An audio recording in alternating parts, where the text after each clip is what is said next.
All right. Well, hello there, everybody, and welcome, and thank you for joining us to another installment of our Men of Hope speaker series. We are so glad that you made your way here today. Today, we're going to be talking about courage, living by faith. We're going to be talking about connection, all under this banner of living life on the edge, which maybe some of you have been feeling that these days with COVID-19 and everything else. But I've got some friends with me here today that are going to help us have this conversation. Hello to the two of you, Kent and Nancy.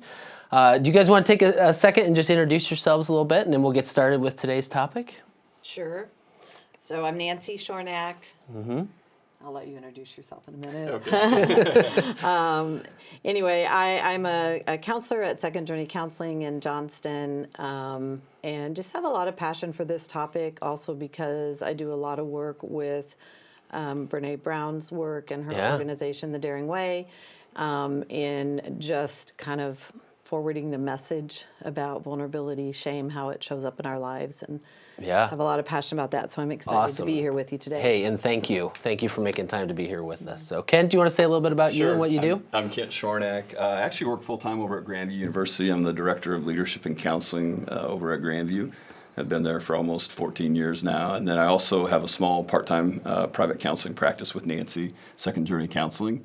Again, Andy, my biggest claim to fame, though, is I was a celebrity guest here at your chili cook-off. That's kind of the thing I want. Remember that when we used to be able to get together and have large group gatherings in person and I do. Have fun and eat great food. It's good to have a brother-in-law on the team who thinks who's desperate for someone to come as a celebrity and pitches me in. So there you go. If you have no idea, whoever's watching this and what we're talking about, we had an awesome event. It was a great time. Yeah. So, and someday we'll be able to gather together again and be together as men for men's ministry and do life together. So we're having a speaker series conversation. We do these every few months or so because we do some fun events. We get together and do Bible studies, small groups, all kinds of things. But all of that, the goal of this, and we've talked about this a little bit, is our goal is to see every man filled with hope. I know a lot of guys, especially the last few months, all of us, though, have felt the squeeze of the pressures of life in quarantine,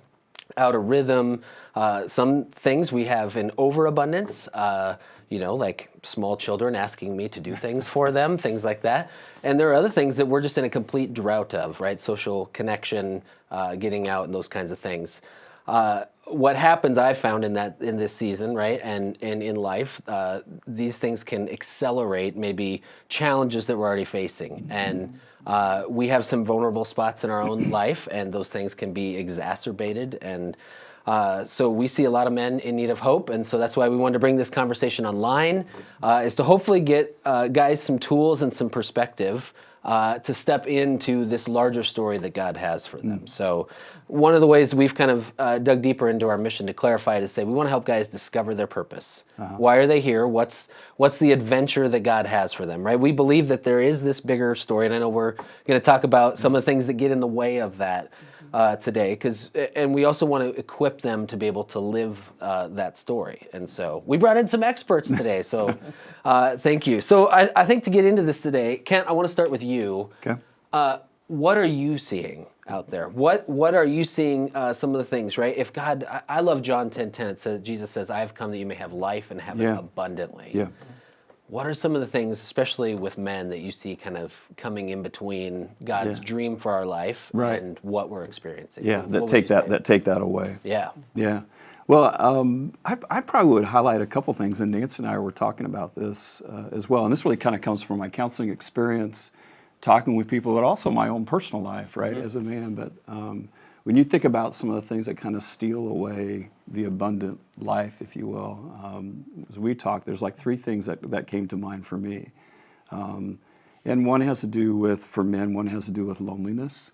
I think there's a lot of men out there, whether we communicate it or not, there's a sense of loneliness or disconnection. Honestly, for men, I love your words about living a larger purpose or living a larger story, because I think it ties into a second concern of mine, is I think a lot of men are bored. Trying to figure out what to do with boredom or being bored in their life. And then finally, I think, again, another thing that gets in the way is simply fear. a barrier of fear where we don't know how to manage either life or the unknown. But I don't know as guys if we really talk about that a whole Right. lot. Right. And if the scene is safe to dig into that, what that Yeah. looks like. Yeah, Yeah. for sure. Yeah. Okay, so if that's a little bit of your perspective, and I Yeah. think most of the guys probably watching this, you probably can agree that you've probably experienced to some degree, maybe all or some of those things. Mm-hmm. I would love to hear from you as well. Okay. What's on the other side of that, right? What is it that you see men longing for? What is it that they want more of? What is it that we're missing out on, right? That's possible. Well, you can also almost take those three things, right? Loneliness, boredom, and fear, and flip the script on it, and say the opposite of that. And so, if you start with loneliness, I think one of the things men long for in a deep way is connection, is belonging and connection. And I think a lot of us have. A lot of us may have like friends and things that we do, people we do activities with, things like that. Some of us not. Some are pretty isolated. But when I use the word connection or belonging, I actually am kind of talking more about being able to connect in the deeper areas of life. You and I can talk church a little bit. Sure. We can maybe talk sports or COVID or those kind of things. But from a connection standpoint, can we talk about the deeper things going on in our lives? Can I tell you about places where I'm struggling with loneliness? Or can I talk with you about the things that give me great passion and joy? Can I share with you where I'm confused or frustrated in my marriage or raising my kids? Are men having those conversations that are kind of more the vulnerable category? So they long for meaning and connection is a piece of it. I love the living into the larger story words you talked about. But if I talk about boredom, a lot of times us as men feel, again, boredom with activity, and they may be fine activities. Maybe we fish, we do this, we have hobbies and whatnot. Sometimes they swing to other things that fill boredom. A huge issue again for us as men is pornography, or places that we go to try to fill some kind of sense of passion or void in ourselves. And I think about the thing that most helps in that area is actually coming back to living into this idea of a larger story, having a bigger purpose, more than my own accomplishments, more than my own events, but am I giving myself to a larger purpose that's bigger than me, that I'm serving? And I think deep down we want that. My absolute favorite movie is The Lion King. Oh, nice. But that's just a great storyline there, because if for those of you who know the story, Simba, the little lion cub, has a huge tragedy that happens, and then kind of checks out in life. Hakuna Matata, just life's tough, and so I'm just kind of checking out, and is afraid. And the big call in that movie is to step into a larger purpose. Right. And in fact, the theme of the movie is remember you're a child of the King. Mm-hmm. And remember who you are. That's right. I don't have a good James Earl Jones. No, but but the idea of once he connected with this purpose and remembered who he was, then he stepped back in and went in and fought for the kingdom. And it was a sacrifice. It was giving himself to a larger purpose. But man, you don't know the outcome. Right. And then the last thing, again, the opposite is I think we want to be courageous as men. Yeah. But we're afraid. And right. And sometimes I think as men we think that to be courageous we can't have fear. And that's just absurd to me. I mean, if I say to you, Andy, when's the last time you did something courageous where you didn't feel fear? Right. And courage is a prerequisite. Fear is a prerequisite to courage. They go together. And sometimes we think we have to be bad or tough or this or that. But I think we want to be courageous, but it means stepping into unknowns and doing things and not always knowing the outcome. Right. And I think we a lot of times want to know the outcome, or I do. Right. So we live in this world, right, that needs action and needs response. And it's always been that way, right? But we're feeling that more than ever. And I mean, you can go back to Genesis chapter 3 in the garden, right? When Eve is tempted to eat the fruit, and some biblical scholars would love to blame Eve, and they go way too far with that. But it's like, what's Adam doing, right? He's sitting right there just watching, like, oh, okay. That, I think that's why this is an important conversation, because I think that continues to happen. But here's what drives me nuts. And I mean, I did not grow up as a kid thinking I would be, number one, a pastor. I was a farm kid, so I thought that's what I was going to be doing. And number two, I didn't think I'd be running any sort of men's ministry. But So I feel like I'm just learning as I go as well. But I think some people would respond and say, okay, so if we want to see men, I would even use the words come alive. And I think other people would use perhaps more divisive or challenging language, right? But I want men to come alive. I want men who are inspired. I want men who want to make a difference, right? Because it's who they are rather than being told they have to. So sometimes people come to me and they say, you just need to sit down. You just need to challenge, right? Men to be better. And it's like, yeah, but what about those of us men that are already working our tails off, right? Like, are doing our best. Like the message, try harder, I'm not sure is the most helpful. And I think one of the other things you said, you just spurred a whole lot of thoughts in my head. Okay. And Nancy, I'd love to hear from you, your experience as well, as you have a unique perspective as well in terms of interacting with men and everyday life. But I really see this challenge, like it's not just quantity of conversations, right, or connections or relationships. It also has to do with quality. Yeah. And so what observations have you noticed? What are you seeing as well in your, I'll call it a ministry, right? You're helping God put the world back together, which is the way that we've always kind of defined that idea, that word. So what have you noticed?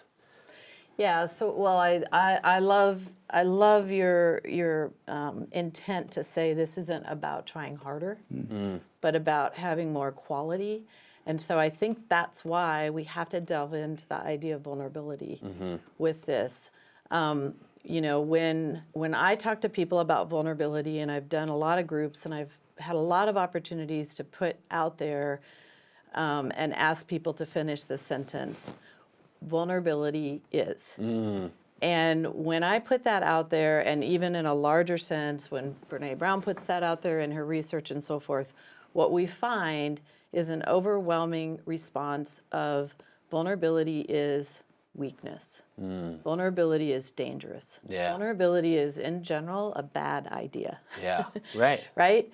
And so it's blood in the water, right? At some point, to use a shark analogy. And so that puts us in a tough position, because to have quality conversations or to have connection, what we also know is that vulnerability is the birthplace of connection. So it's a hard spot to be in if we're like, man, vulnerability is weak, dangerous, bad idea, and yet that's the toggle I'm supposed to go through to get to connection. And so what's important for us to talk about is I lean heavily into Brené's research about this. She interviewed, I think, about 70,000 people, and she asked them the question, tell me a story about the last time you were vulnerable. And she heard stories like, it was when I went on my first date after my divorce. It was saying I love you for the first time in a relationship. It was showing up to pitch an innovative idea at work when I'm the new kid on the block. It was challenging somebody's integrity. It was going to a friend and saying, I'm in some struggle, I need some help. Those were the stories that people told, and what she realized is, without exception, every single story of vulnerability that was told was a story of courage, not a story of weakness.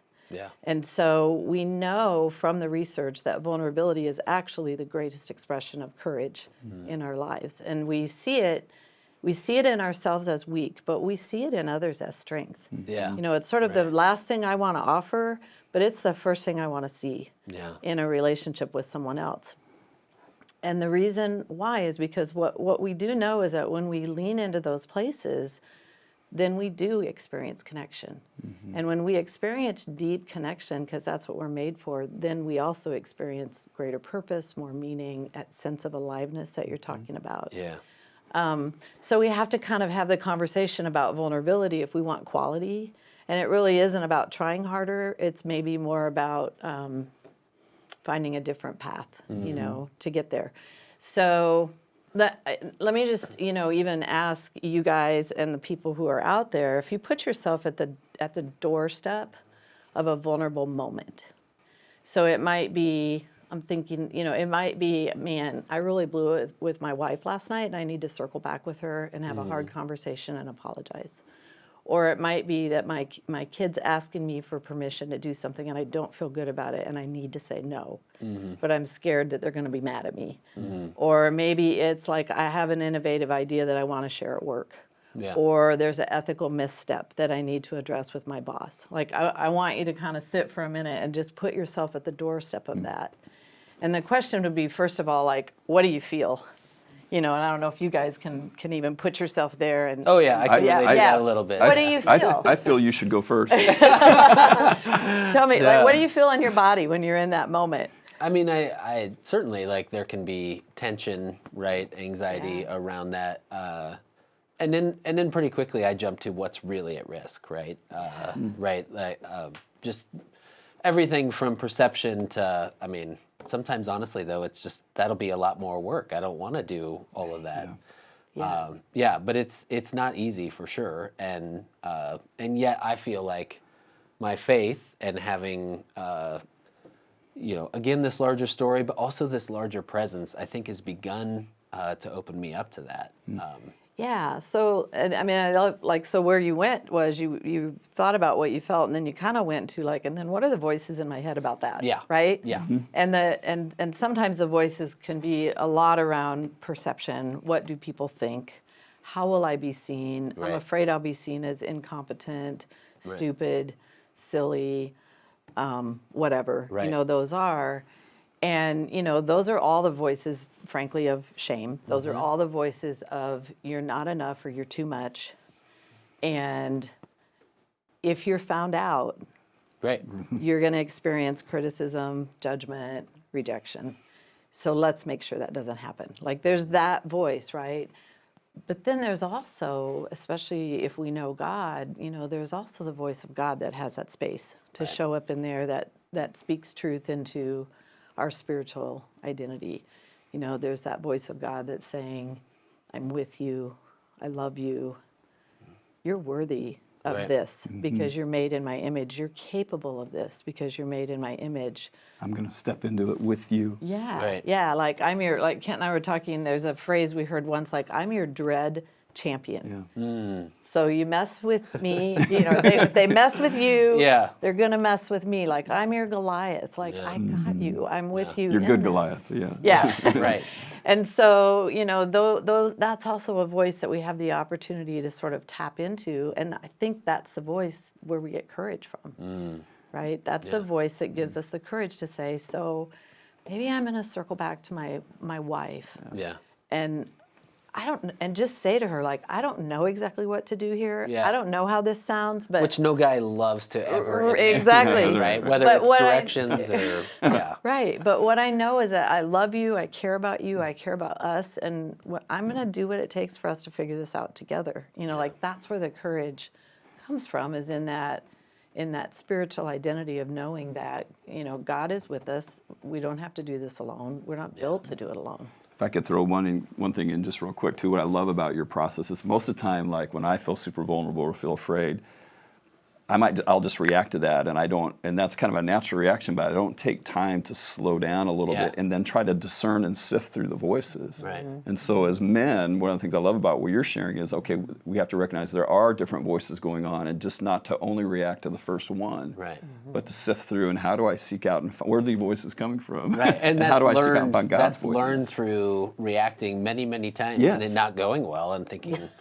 maybe there's another way to do this, right? Right. And I have a mentor, though, they kind of talked about some of this with me as well. The problem was his word for stopping and thinking was called reloading. And I'm like, when you're in a tense moment, I don't know if you want to be reloading anything right now. So reloading good narratives and positive ideas, perhaps. The intent was right. Yeah, exactly. I think one of the other questions I have, right? So we're thinking about and there are men watching this. I am a guy who's trying to figure this out as well. I know, Kent, you have it all figured out. So good job. Good.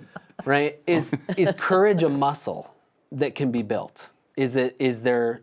I gotta believe we get better at this over time. I know God loves us not only way too much, not to leave us and abandon us, but I think He also loves us way too much to leave us the way that we are. Yeah. Right? And Scripture talks about that all over the place. Again, this is what our ministry is all about. Like, that's awesome that you're here and you're connected, but guess what? Life, I won't say life is necessarily going to get easier, but I do think the quality and the richness of life, again, John 10:10, is going to get better, right? Yeah. And so what does that look like? Is courage a muscle that can be built?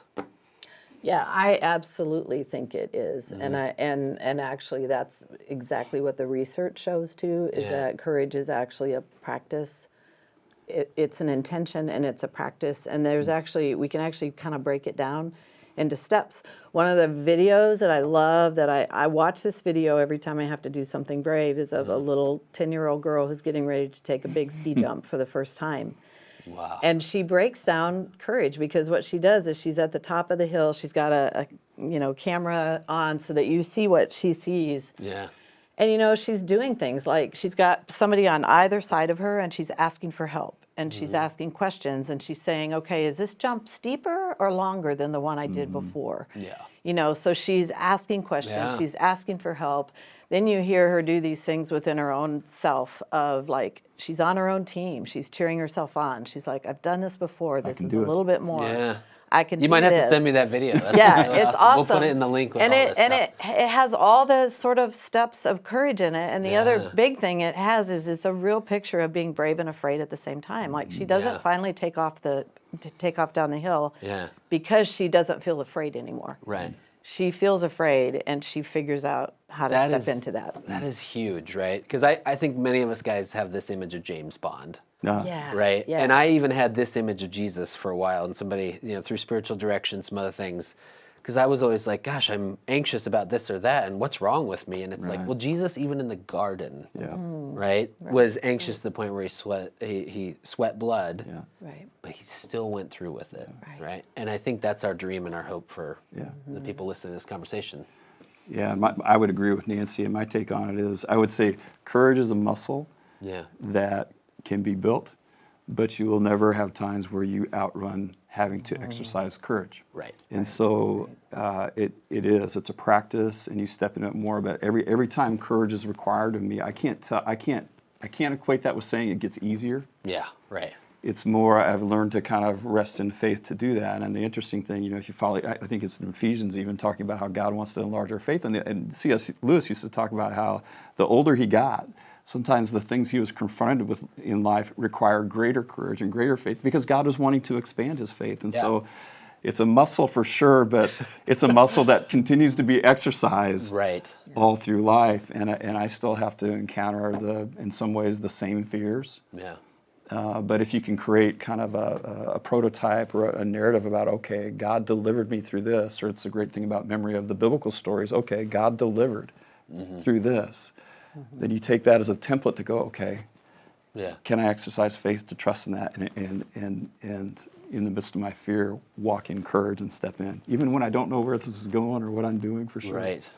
I'm still looking for the Bible verse that says, life is going to be easy. Right? Yeah. It'll be, I long for that.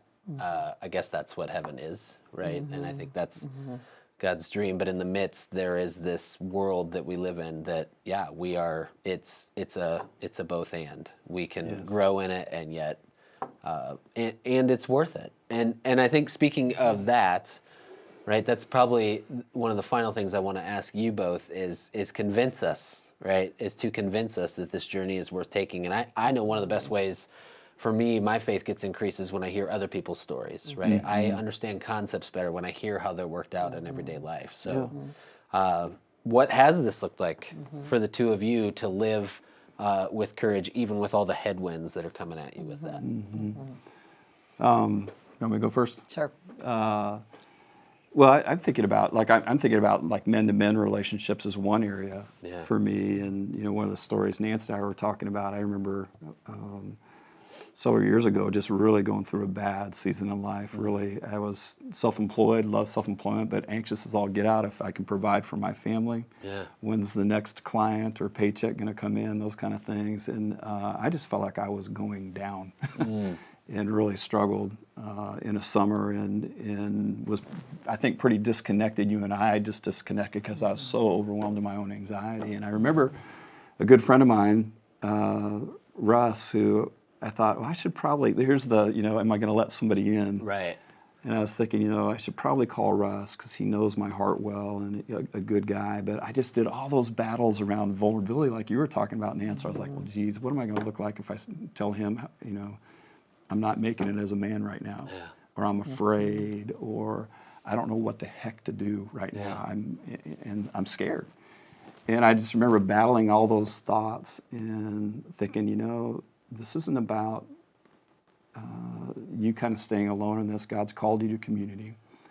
And I took the step to reach out to him, and I did what I like the word. I like to use the word accessibility. Sometimes we use the word accountability in men's groups a lot, and accountability is great, but sometimes that's just checking on behavior. And I called Russ, and I gave him accessibility. And I said, Russ, I'm not needing accountability.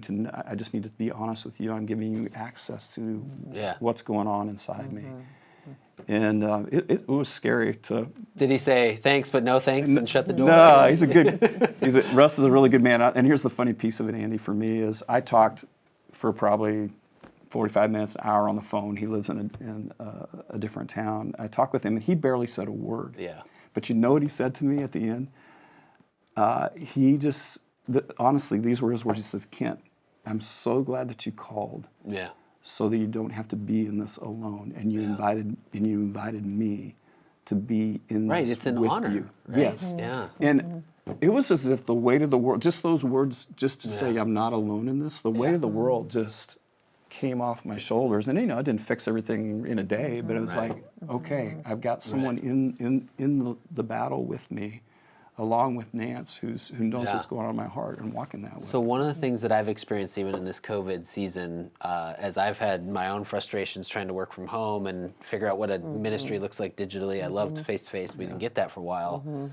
And so I had a few times too where I was like, just felt very isolated, even though I'm surrounded, right? I've got 6 people in my family. And even just a baby step in that direction, I'm just thinking if guys are thinking, how do I do this? What does this look like? So we have a prayer wall here at Hope. Oh, yeah. It's basically just a digital bulletin board, and I put a prayer request on there, right? And what's great about it is it's anonymous. Yeah. Right. You know? So like, oh, pastors need prayer requests? It's like, yes, true. we do. Yes, we do. And so I put that on there, which is a little out of the comfort zone for me, but what was really, it was pretty comfortable, but was great was there's a button there. When somebody prays for that request, you get an email back. Really? Saying you were prayed for. Wow. And just that email, just that notification, knowing somebody heard what I'm up against and responded was huge.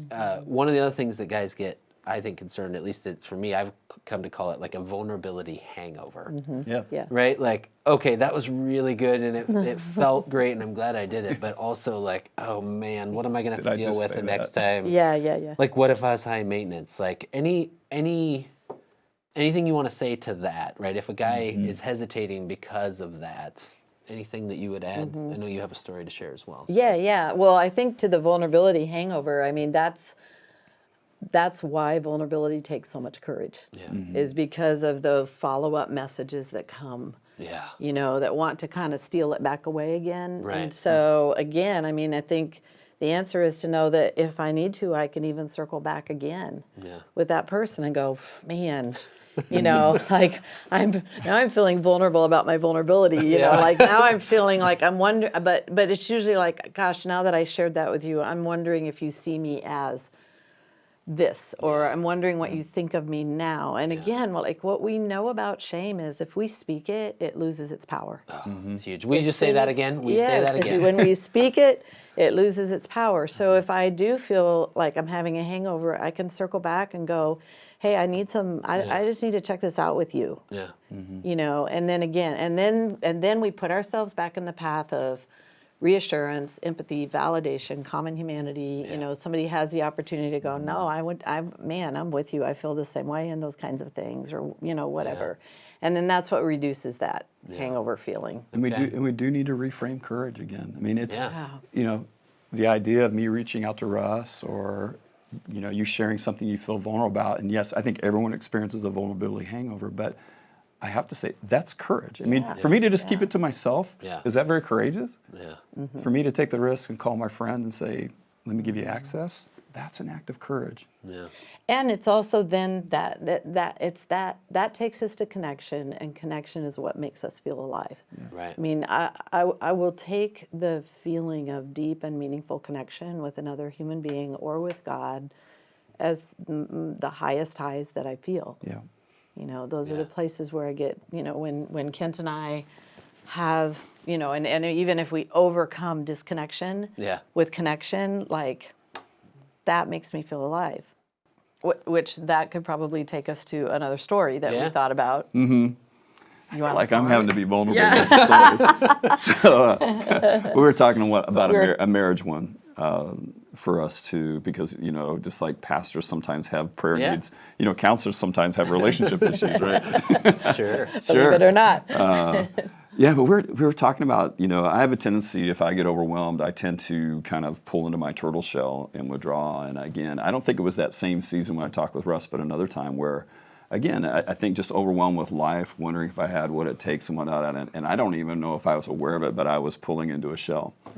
And probably before I even noticed it, Nancy noticed it.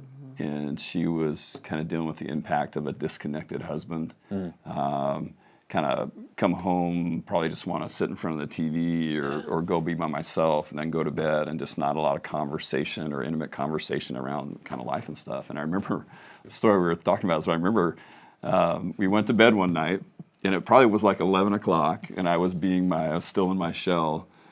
I lay down and like, good night, honey, and we were laying there, and I was like, okay, I just need to go to sleep. And probably I was laying there for about a minute, and pretty soon I heard this voice that said, honey, do you still love me?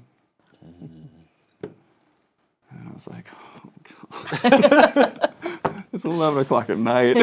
This is not the time. And but I remember like almost like, oh. Yeah. When I get overwhelmed, my tendency is to want to retreat and to, just disconnect. And I was like... And what happened in that moment was I was met with silence. Yeah.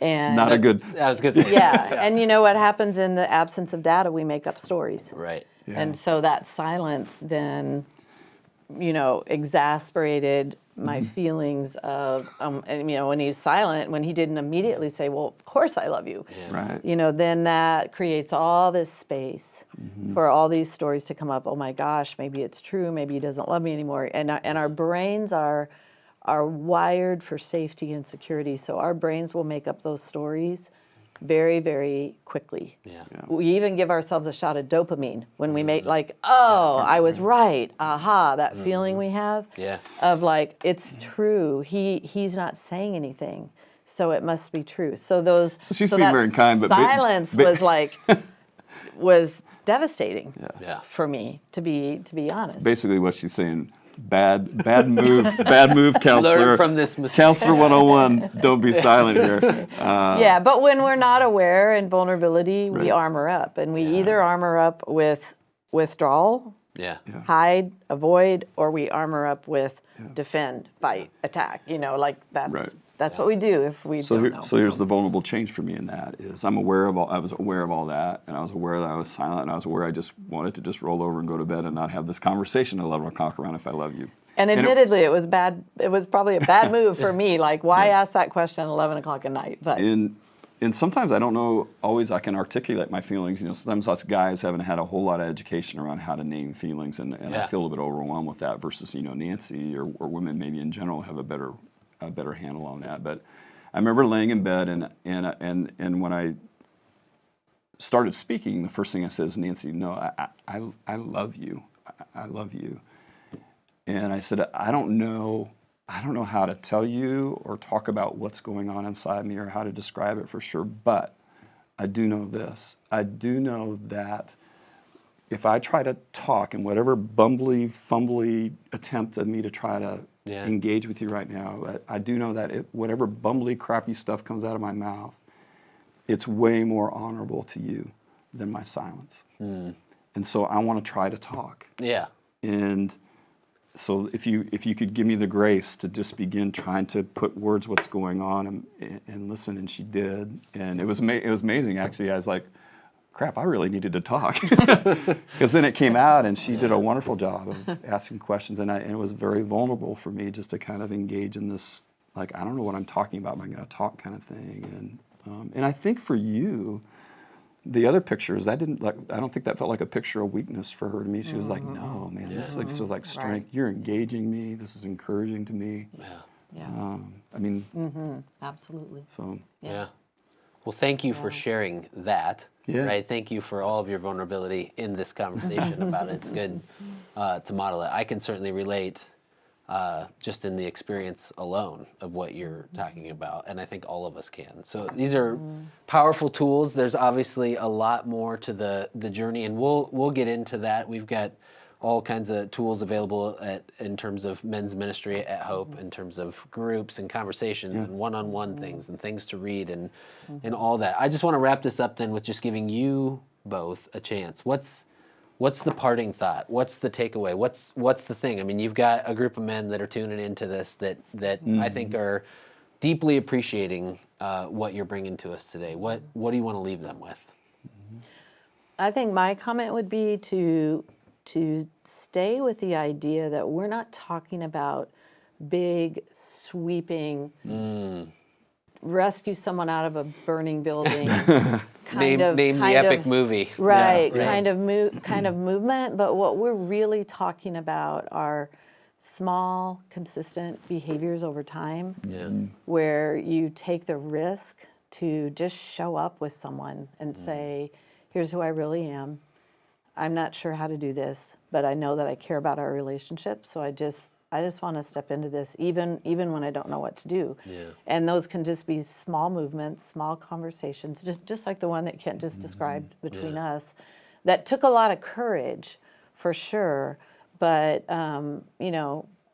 those kinds of small movements in a relationship can go a long ways in terms of then building the connection, the passion, the sense of aliveness, that I think men are looking for. It adds up to a lot, to a whole different life. Yeah, totally. Yeah. I think for me, what our conversation, what we're talking about is we're kind of redefining what manliness is. Yeah. We're redefining what strength is compared to kind of the old traditional definitions of the guy who's got it all together, or the tough,